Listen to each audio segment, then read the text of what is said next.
So welcome to this video. The video is going to deal with the essential beekeeping topic of swarm prevention and control. And the video is a lecture taken from my forthcoming course, Beginning in Beekeeping, Start Your Very First Beehive. Please subscribe to the channel to be notified when that course will launch. Enjoy the video. So welcome to this lecture on swarm prevention and control. So what's the surefire way to get little or no honey? Well, the answer is to let the bees swarm as they want. So in this lecture, we're going to look at swarm prevention and control, which are key to maintaining a large colony during the nectar flow. And by the end of this lecture, then, you're going to have a few tricks up your sleeve to prevent and also to control your bees from swarming as they wish. So here's a 17th century folk saying or rhyme. And a swarm of bees in May is worth a load of hay. A swarm of bees in June is worth a silver spoon. And a swarm of bees in July is not worth a fly. And that's certainly a saying I would have heard growing up in Ireland. And it reflects the timing of the swarm. So if you get a swarm in May or June, there's still a possibility of getting a crop of honey from that swarm. But it reflects the fact that in July the honey flow is over and essentially it's preparing then for the winter or the dearth or hunger period after that. So that's why they say a swarm is not worth a fly at that time. And I suppose at that time they didn't necessarily want to start feeding bees going into the winter. And I suppose at the time the type of beekeeping was based on catching swarms. So I think that's just a little interesting folk saying or rhyme, as it kind of indicates the importance of timing around the seasons just to get the swarm at the right time and allow it to build up, and then you'll have the possibility of producing a honey crop. However, even if you do get a swarm in July, you can still take it over the winter by feeding it, and the following year then you will get a crop. So even a swarm in July, perhaps it's worth a lot more than a fly. So there are two key things. There's swarm prevention, and that is activities to delay or prevent swarming preparations before they start. And the second thing is swarm control. And these are activities to deal with a colony that has already begun swarming preparations. So they're two different things, and you really have to do both of them. In particular, you want to prevent swarming, you want to maintain large colonies, but if they do start swarming preparations, then you need to switch to swarm control. And in this graph, you can see the beekeeping year. You can see the build-up phase, and this would be here in Ireland in the springtime. Now you can see the swarm here. What happens if they swarm? The population of the hive is going to fall, and then you're going to have the loss of your prime swarm, which is a lot of bees are going to disappear, and we'll come to explain about the prime swarm. But you can have more than one swarm, so you have this massive drop in the population of forager bees, and therefore you're not going to have a workforce during the main nectar flow here to gather a crop of honey. So you could end up with little or no honey. So this idea or this concept of controlling, well, first of all preventing and then controlling swarming is very important, because you want to achieve the goal of the maximum adult bee population during the main nectar flow. And at the end here, at this point, once the nectar flow is over, if you were to reduce the population of bees, if you were to divide the hive, or if they were to swarm, it wouldn't be a big deal because the nectar flow is over. So I just mentioned there that the bees can swarm multiple times. Well, the first swarm to emerge is called the prime swarm, and that's the big swarm. And in the prime swarm, about 50 to 60% of the worker bees leave the original hive location with the old queen. Now the prime swarm is often followed by one or more secondary swarms, and these are called casts, and each has a smaller number of worker bees. So eventually the original colony may be left with only 10 to 25% of the bees it started with. So that means the beekeeper will essentially get little or no honey because all of those bees have disappeared, and they're the workforce that you want to have in your hive to gather the honey during that nectar flow period. So here you can see the bees swarming, and this is what a swarm looks like. There'll be bees everywhere flying out in the air. And this is before they collect. You often see pictures of swarms there, kind of a clump of bees hanging on a branch of a tree. But this is before they actually collect on a tree or other object. They'll fly out in the air, and basically they're going to follow wherever the queen goes. So if the queen lands on a tree, they're all going to follow that queen. So apart from the negative impact on your honey crop, if your bees swarm, it's also likely, possibly, to frighten or annoy your neighbours. Now, when bees swarm, as you can see, thousands of bees take to the air, and there's also this loud buzzing sound. So to me and to you, that might be a wonderful sight to behold, and it really is. I always enjoy looking at swarms and standing in the middle of a swarm. But to someone else, it may be a cause of fear. So if you're an urban beekeeper with bees, in a town or a city, a bee swarm can cause disruption. Now bees, as I mentioned, they can settle anywhere. They can even settle on railings, they could settle on a lamppost, they could settle on a parked car. Therefore, a good understanding of the factors that increase the chances of swarming is necessary, along with how to control the instinct of the bees when they do want to swarm. So let's look at swarm prevention then. So basically, there are certain causes or stimuli that lead to swarming, and we're trying to reduce these to eliminate them, to prevent swarming taking place. And the first one there is a lack of space for the queen to lay eggs. So a lot of these factors are around crowding or lack of space. So the queen has no space to lay eggs. Then you have crowding in the brood nest in number 2 there. There's lots of bees in there, they have no space. And sometimes you'll see them even clustering outside the brood nest or outside the hive because there's no space in the hive. And then if they're collecting nectar, there's a lack of storage space for the honey. And remember, you're starting off with nectar. That nectar needs to be reduced down. Nectar is watery, so the bees are going to have to evaporate off moisture from that nectar to produce honey. They need space to do that. Number 4, then the weather is warm and there isn't enough ventilation in the hive. That can lead to swarming. Again, to do with space, they're overheated, the queen has no space to lay, they're crowded. All of these factors lead to that trigger to swarm. The other thing is, if there's good weather with a nectar flow, it tends to subdue the bee's instinct to swarm. But if you have poor weather, if it's raining all the time, certainly you can have that here in Ireland, where you get a lot of rain during the main beekeeping season, then the bees won't have, they won't be able to get out there and fly. They'll be stuck in the hive, they'll be crowded, they'll be overheated, and again, that can stimulate swarming. So the weather also is an important factor, and that one is outside of our control as beekeepers. So basically then, as beekeepers, we're trying to avoid these factors occurring in the hive. We don't want the bees crowded. We want to give them plenty of space, and we want to make sure they have adequate ventilation, they're not overheated.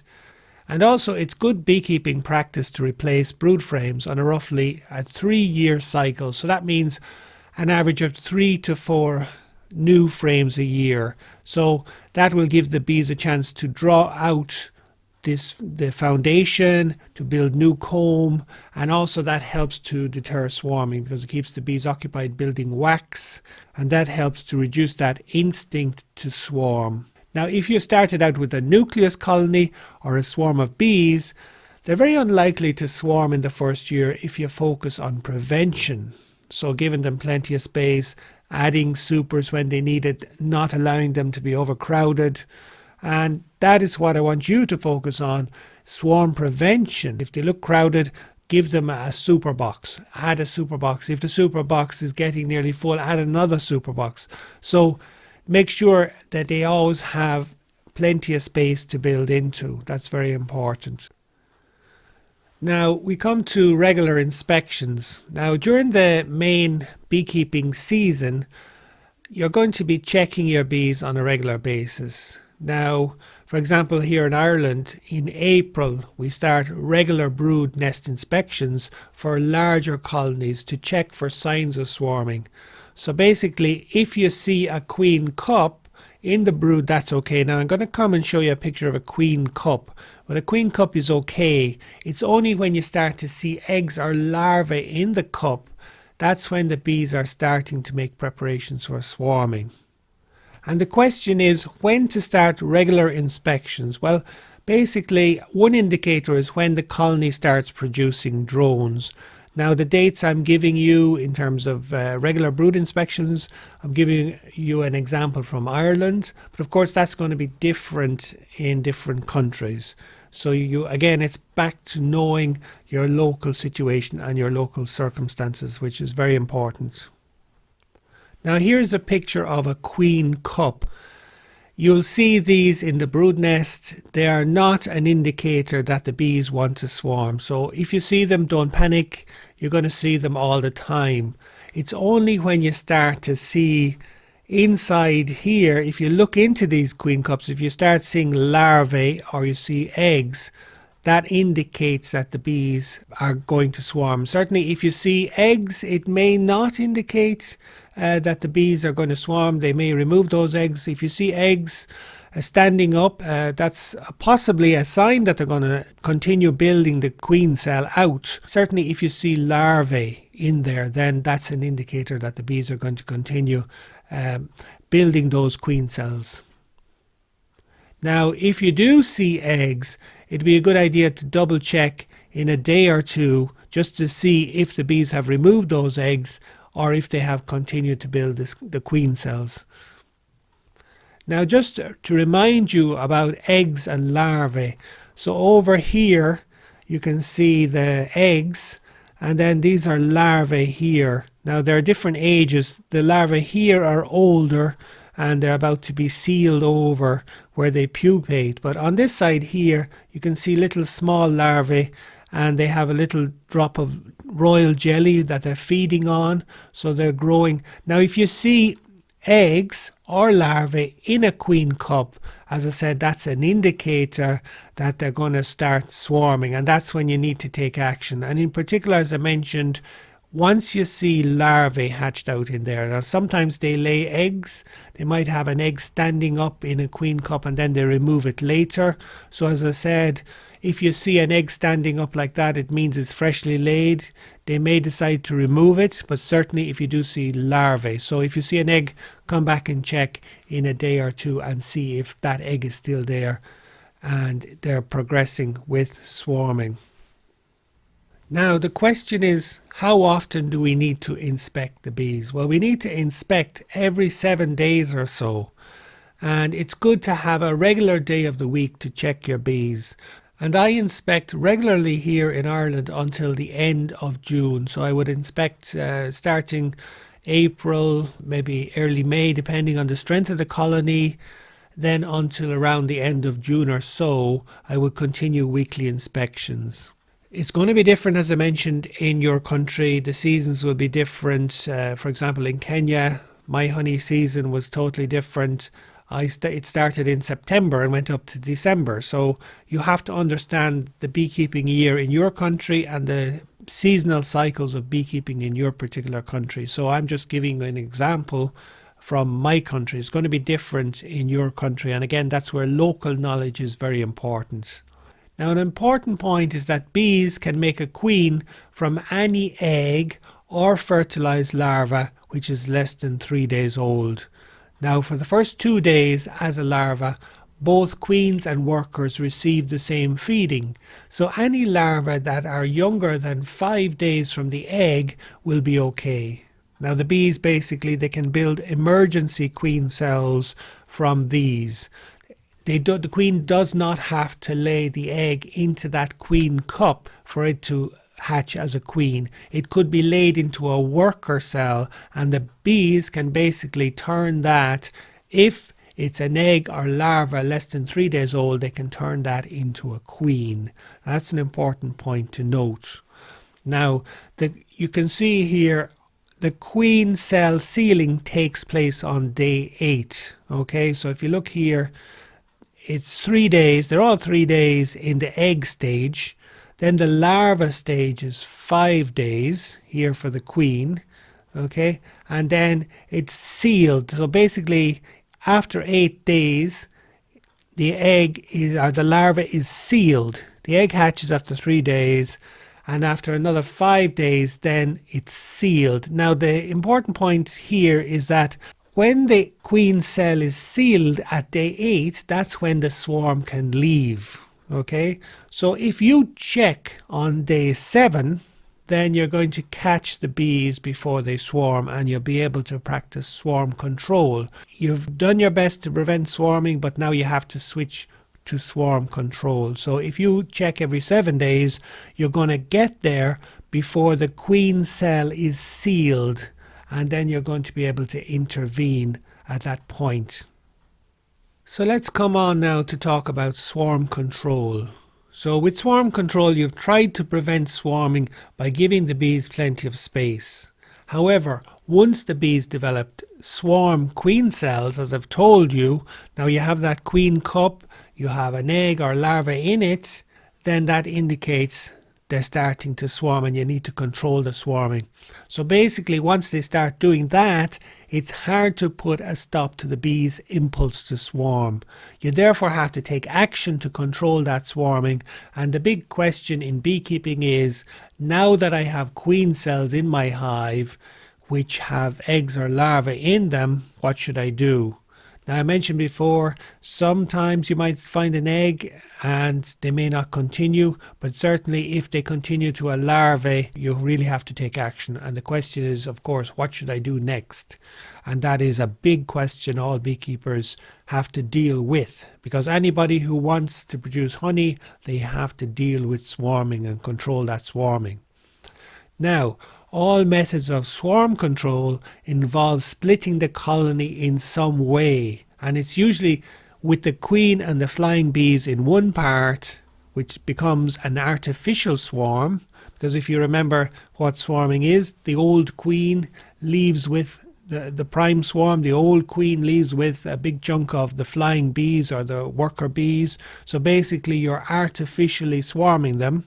You know, you're doing that in a controlled way, and then you're separating the flying bees and the queen from the brood, the swarm cells or the queen cells, and the non-flying bees. So you have now an artificial swarm and you have the parent colony, so you've separated the two. So I'm going to show you then how to make an artificial swarm, and there are many methods of making an artificial swarm. It's also going to depend a bit on the equipment that you have available. But the rule of thumb is to master one method before trying others. So I'm going to show you one method, and I want you to be able to master that, and that's a big step forward. And then this is a topic you can explore further as you develop your skills in beekeeping. Now, if during an inspection you do see a queen cell which is unsealed containing larvae, it's certainly time to carry out an artificial swarm procedure. Now, when a queen cell is found, do not shake any bees off the comb, because this is likely to damage or injure the developing queen. That's because you might dislodge the larvae from the larval food it's feeding on. So you don't shake that comb violently. What you want to do is gently push the bees aside with your finger or a bee brush or something with a soft bristle, like even a feather, so that you can see the whole comb and look to see if there are more queen cells. But if you want to use that queen cell, you certainly don't go violently shaking that comb. So these are the steps then of how to create an artificial swarm. So the first one is move the PC, the parent colony. So what you want to do is move the original brood box floor. You want to move that 1 meter to one side of the site of the hive. Now, you call that then, as I mentioned, the parent colony, and in there the younger bees are going to remain in the box, and the flying bees, they're going to fly back to the original site that the hive was sitting on, because now you've moved the hive, so they're going to go back to that particular site because they've orientated to that site. So point number 2 there, you're going to, the artificial swarm, you're going to place a new brood box and floor filled with drawn comb or foundation on that site. And this now is, as I mentioned, the artificial swarm, and the flying bees are going to go back and fill that box. Now the third step is you're going to find the queen. The queen is still in the PC, the parent colony. Now you're going to place the queen on a brood frame with no queen cells, and you're going to put that into the new box, into the artificial swarm. And you're going to add a frame of brood with no queen cells. Okay, so now you have the queen on a frame of brood with no queen cells, and then you add another frame of brood with no queen cells. And you're going to add 2 frames of drawn comb on either side of these. Now, if you don't have that, then you can use maybe frames from the outside of the parent colony, which maybe has space for the queen to lay. So it's more likely that from the outside of the parent colony you're going to have that kind of comb. So point number 4 then, you're going to complete the artificial swarm. You're going to fill up the artificial swarm brood box with frames of foundation and add the queen excluder. You're going to add the supers, the crown board and the roof to the artificial swarm. Now number 5, you're going to replace the comb in the parent colony. So remember, you move some combs from the parent colony into the artificial swarm. You're going to replace the vacant space in the original box in the parent colony with a new drawn comb, or even with foundation, no problem. And then what you're going to do is you're going to leave everything for 7 days. So it's actually quite simple what you've done, but you need a spare hive to be able to do it. And then you're going to go away and leave everything for 7 days. And then you're going to come back and you're going to move the parent colony to the other side of the artificial swarm. Now, if you think about it, what will that do? The new flying bees, which have come out in the parent colony, so over that week you're going to have new flying bees in the parent colony. They're going to come back to their hive, but they're going to find that hive is gone. So what they're going to do is they're going to go into the nearest colony, which essentially is the artificial swarm. So what you're doing is bleeding bees from the parent colony. You've bled the bees on the first time when you made the division. You bled all the flying bees into the artificial swarm. Now after a week you're going back and again you're taking the flying bees and making those flying bees go in to the artificial swarm. So you're strengthening the artificial swarm and you're weakening the parent colony again. So point number 8 there, you're going to keep an eye on the artificial swarm, but the parent colony is now weakened of flying bees, and because of the lack of bees, it's not going to swarm.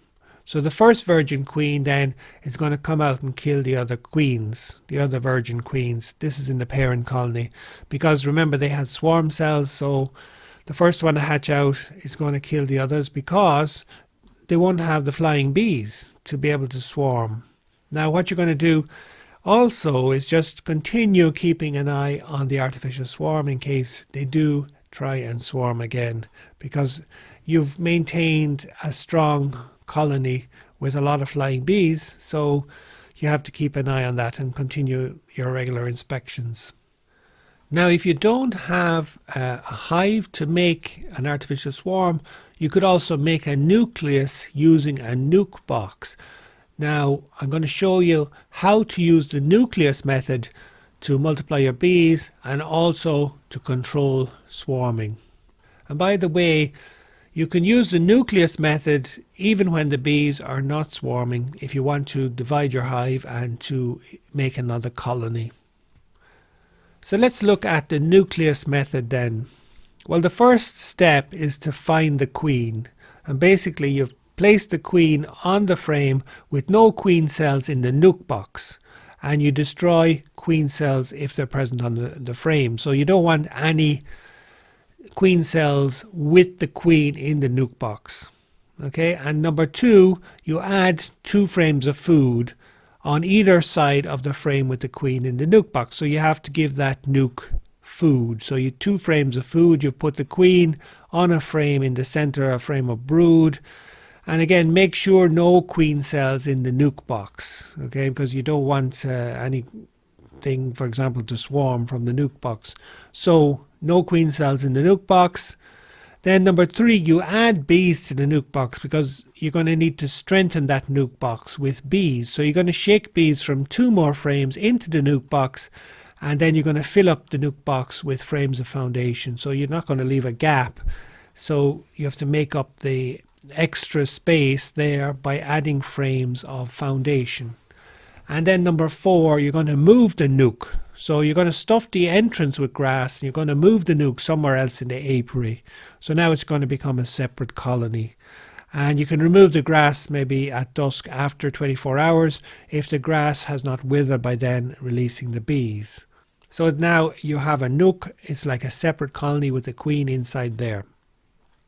So the 5th step then, you're going to examine the parent colony. You're going to check the parent colony and make sure there are no sealed queen cells. Now there shouldn't be any sealed queen cells in there because if that indicates that the bees would have swarmed, but sometimes you might have got there just before the bees swarm. So make sure there's no sealed queen cells. And choose 1 or 2 which you can see with larvae and mark the frame with a thumbtack. So choose 1 or 2 of the best looking, I suppose the healthiest looking, in a position that's not going to be damaged on the comb, and you can see the larvae inside.